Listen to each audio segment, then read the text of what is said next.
জাতি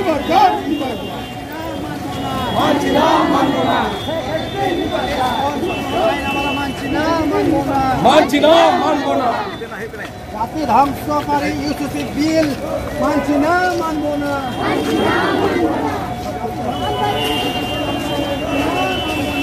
আজকে আমরা এই মুহূর্তে পেয়েছি যে উত্তরবঙ্গের পপনাথ পারগানা ভারত জাকাত মাঝি পারগানা মহলের আজকে কলকাতা রানী রাসমুন্ডি রোডে উপস্থিত হয়েছেন।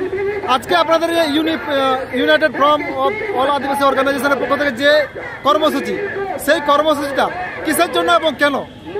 এই কর্মসূচিটা শুধু একটা না, আমরা মোটামুটি 3 থেকে 4টা আমাদের গুরুত্বপূর্ণ পয়েন্ট আছে, অবশ্য কিছু হয়তো আরও এডিশনাল পয়েন্ট আছে।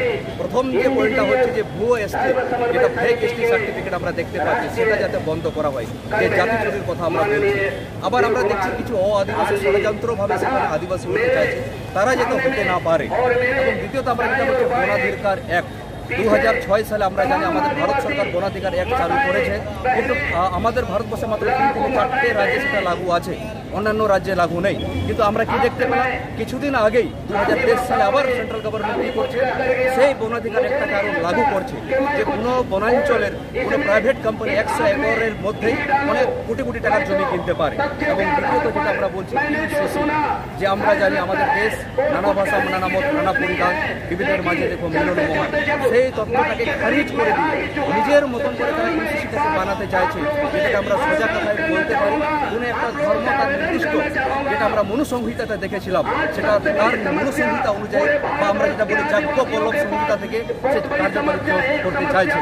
তো আমরা চাই আমাদের দেশ আমাদের সংবিধান অনুযায়ী যেন চলে, আমাদের ভারতের যে ডাক্তার ভীমরাও আম্বেদকরের যে সংবিধান, আমরা ইউসিসি বিলের বিরোধ করছি, সেটা যাতে লাগু না করা হয়।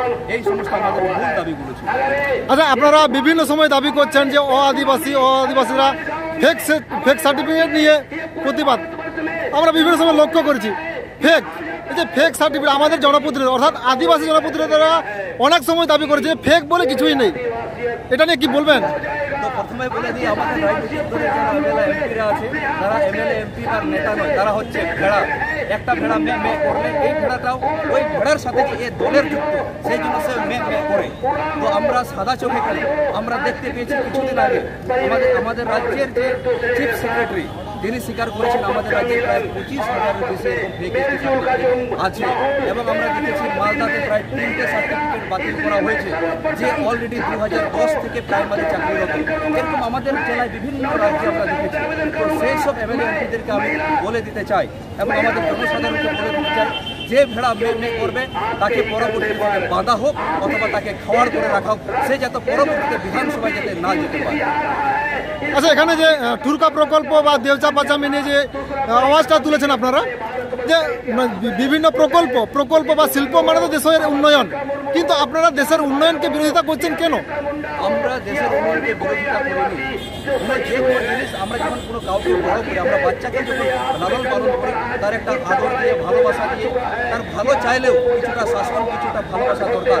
কিন্তু এই সরকার কি করছে, নিজের ইচ্ছা মতো সে যেটা ভালো মনে করছে, কোনো জায়গায় যখন সে শিল্প করছে, সেই মানুষদেরকে পরবর্তী বাসস্থান, সেই এলাকার পরিবেশ কী প্রভাব পড়বে, সেই সমস্ত কোনো কিছু চিন্তা না করেই সে নিজের ইচ্ছা মতো সেটাকে চাপিয়ে দিচ্ছে।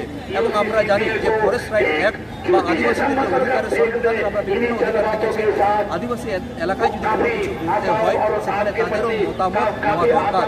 আমরা চাইছি দেশের উন্নয়ন চাই, কিন্তু আদিবাসীদের আমাদের মতামত নিয়ে।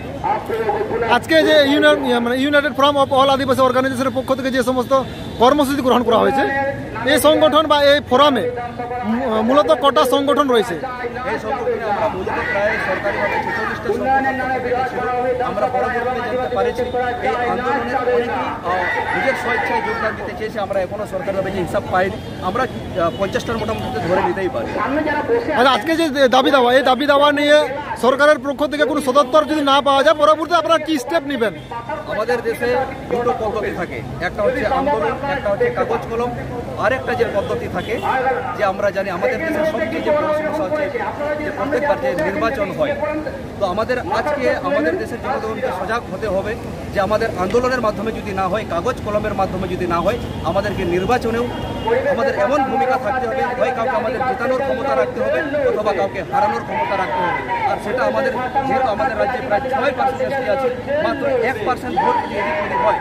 এবার আমরা দেখলাম কর্ণাটকে মাত্র 1% ভোটের জন্য সেখানে কংগ্রেস ক্ষমতায় দখল করলো। তো আমরাও চাইব এই সূত্রটায় শেষ পর্যন্ত প্রয়োগ করার জন্য। আপনার পরিচয়? আমার নাম বাপি সরেন, ভারত জাকাত মাঝি পারগানা মহলের মনোযোগ।